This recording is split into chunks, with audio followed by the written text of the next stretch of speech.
Chapter 2, Lesson 3, Rotations. The standard we are covering states that I will be able to describe the effects of rotations on two-dimensional figures using coordinates. We've been working on the same standard this entire time. Each time we have been working with one of four transformations on the graph.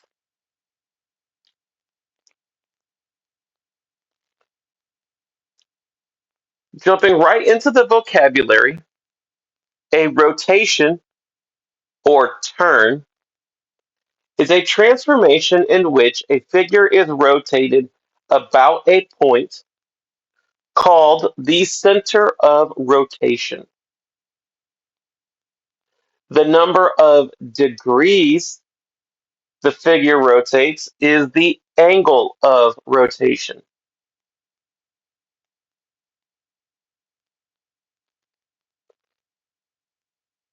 Now, imagine you have a piece of paper in front of you, and you put your finger down on that piece of paper, and using your other hand, you push the paper so it turns around that single point.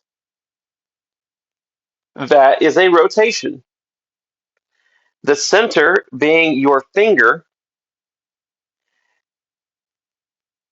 and what we got to discuss right this second is what about the angle of rotation? So if you have that paper to go 90 degrees, I'm going to use the picture on the right, it would be just like this. If I go from pointing straight up to then pointing directly to the right, that would be a 90-degree turn. Or you can look at it as like going from north to east, or 12 o'clock to 3 o'clock.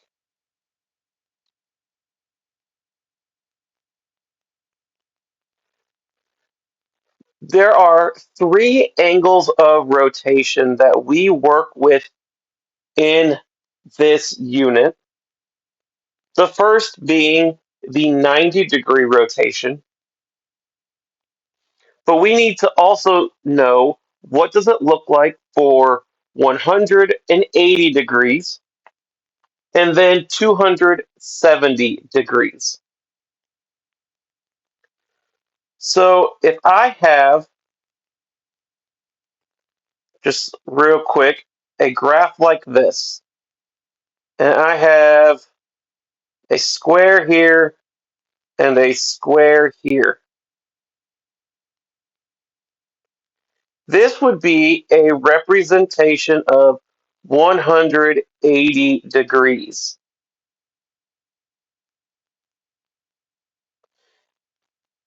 If I were to go full circle, that would be 360, but going half a circle is 180 degrees.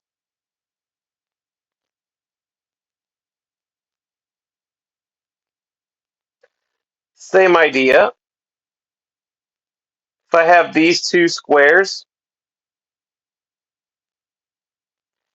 the direction could also change the degrees. For instance,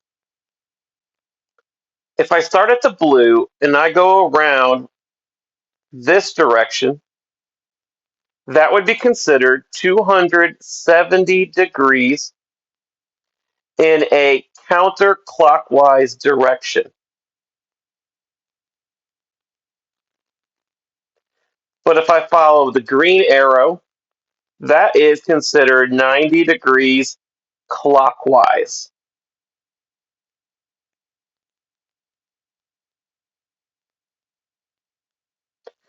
It's important to note what clockwise and counterclockwise are on a graph and in our everyday life.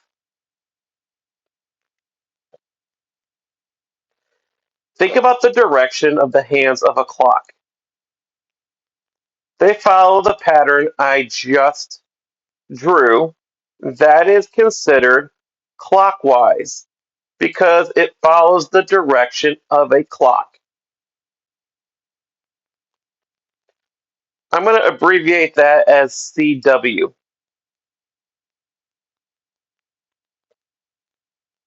If I go in the opposite direction, I'm going counter to clockwise. So counterclockwise. And I sometimes abbreviate that as CCW, counterclockwise.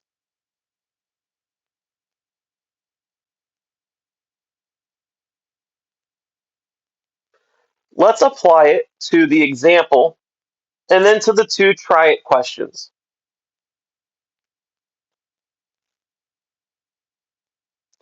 Example 1.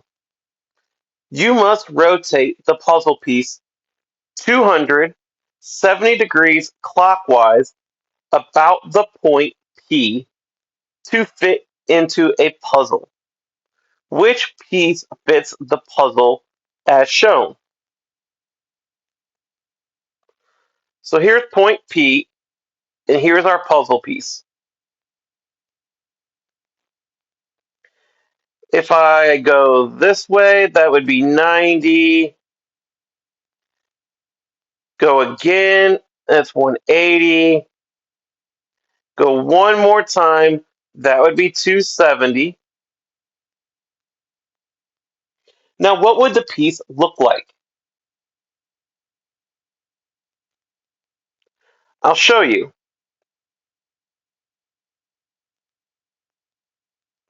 If we have this puzzle piece and I go about,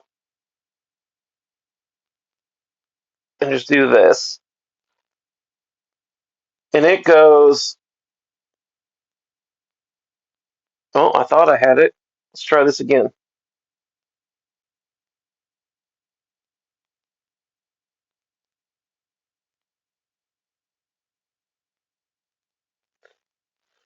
And I spin it 90 degrees, 180 degrees, and 270 degrees. We should see that the parts to the puzzle piece, those little pegs that stick off of it, should be pointing up and then also to the left. So point C becomes our rotation after a 270 degrees clockwise rotation.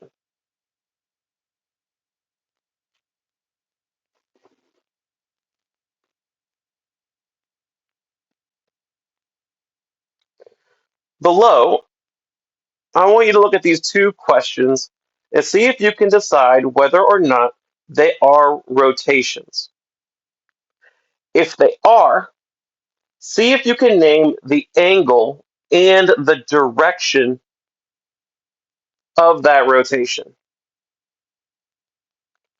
Pause, try to answer it, and then start the video again.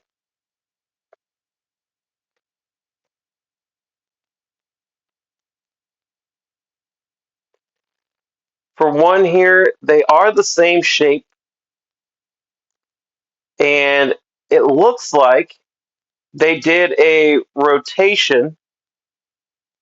You can see where this point goes all the way around to this point.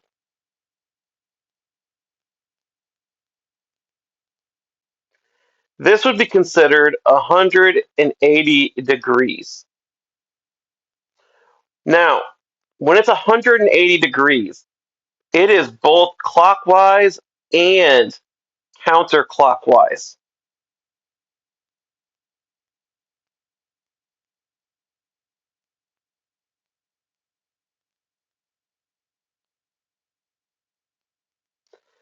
For number 2, it's a little bit harder. So imagine I got this point right here.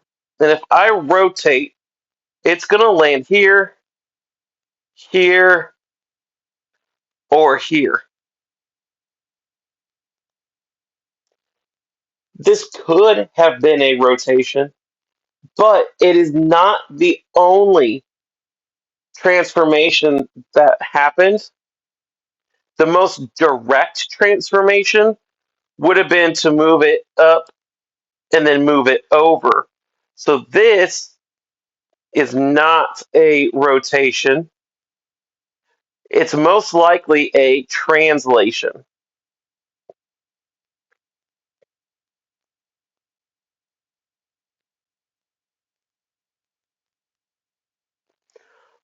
One of the things that I mention with my rotations is if it's on a graph, ask yourself how many quadrants did I move through? Because for a 180 degree turn, it went through two quadrants.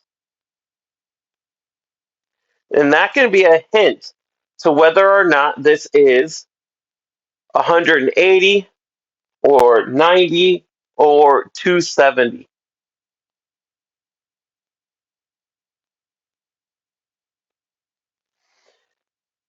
I'll add over to the side here that a 90 degree goes through one quadrant. I just said 180 goes through two. 270 goes through three quadrants.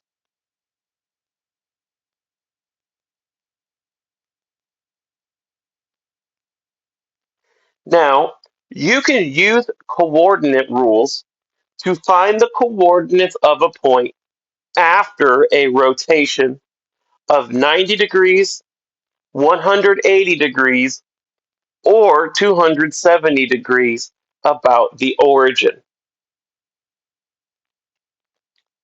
Let's see what these rules are.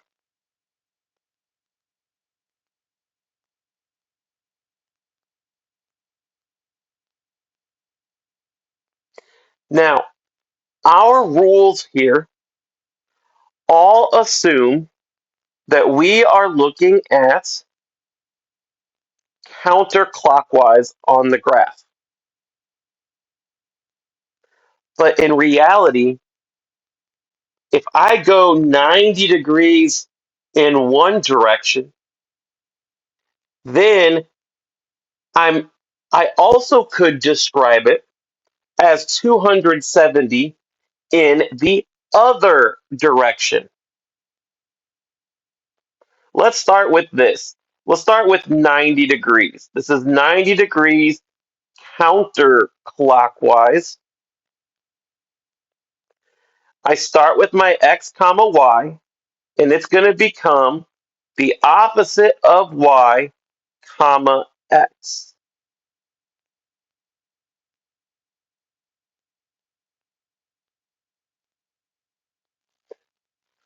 Now, I know that that is for the 90 degrees counterclockwise, but that also works for 270 degrees clockwise.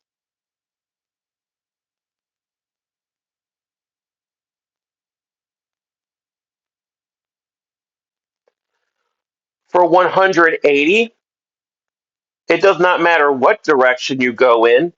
All you have to do is make x and y their opposites.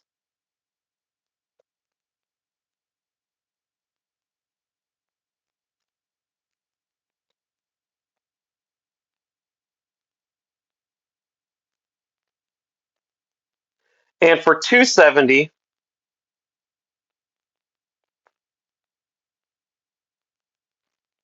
this is 270 counterclockwise. You take your x and y and you flip them, but x becomes its opposite.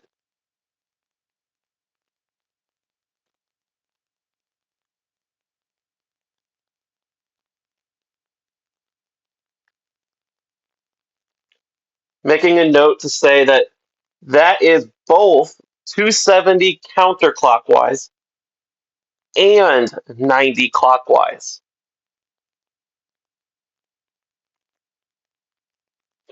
It's important to note that in a rotation, the original figure and its image are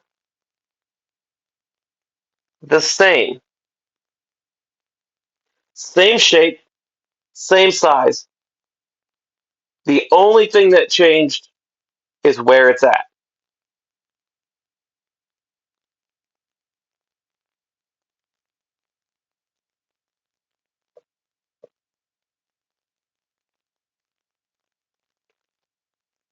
Now let's apply this to find the new coordinates for rotations.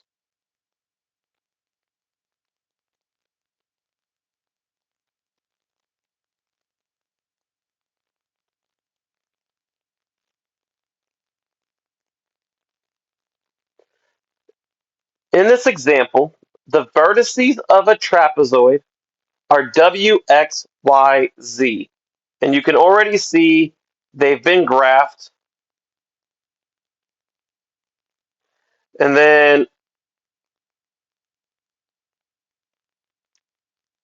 over here, it already has the rotation, but I'm going to go ahead and cover that up for a moment so that we can focus on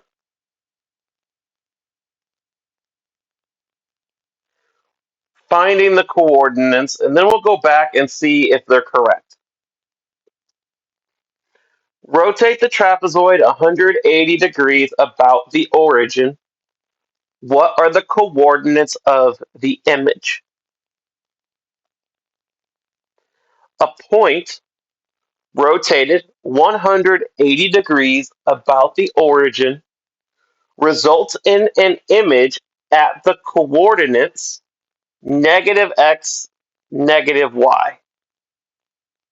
Or, I should say, opposite x, opposite y. So look at W. If I want to figure out where W prime is, I do opposite of negative 4. That's now positive 4. Opposite of 2. That's negative 2.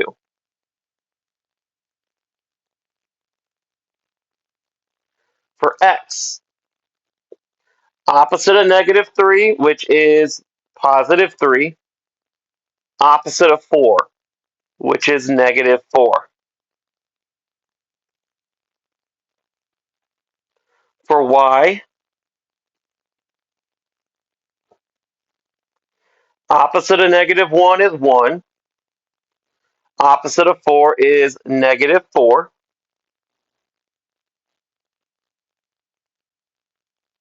And then for z, opposite of negative 1 is 1. Opposite of 2 is negative 2. I like to focus just on what should the new coordinates look like. Let's remove the object to make sure our graph is correct.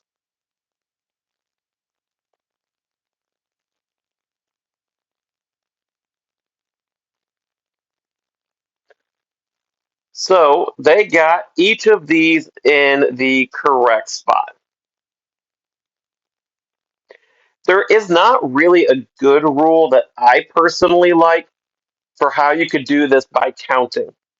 This is one of the few that I highly suggest you use the rules for the coordinates to find the new picture. It'll, in the end, I think it'll cause you less of a headache.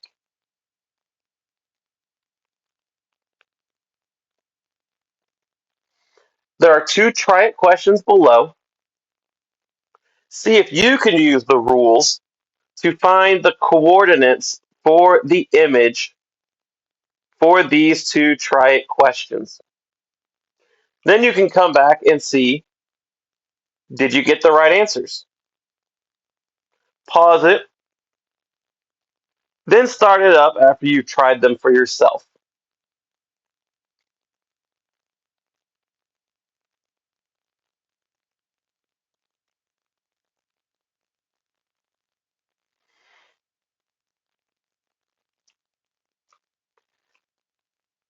For this first example, since it's just 180, I know that it's the opposite of all of my numbers.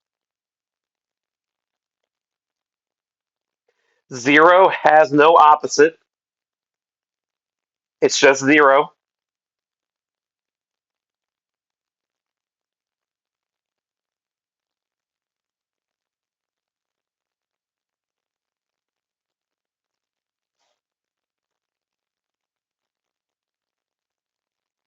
Now let's check out 90 degrees counterclockwise. So the rule for 90 degrees counterclockwise, you would want to go back and look at what your notes say.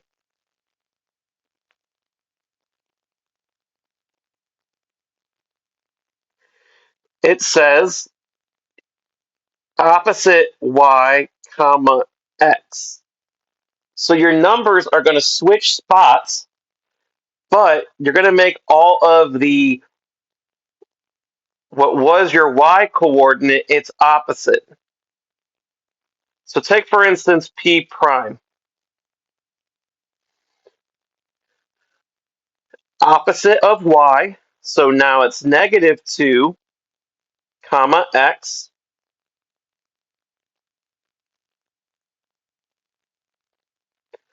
Opposite of y, so negative 1 comma x. And for r, opposite of negative 5 is positive 5, and then x.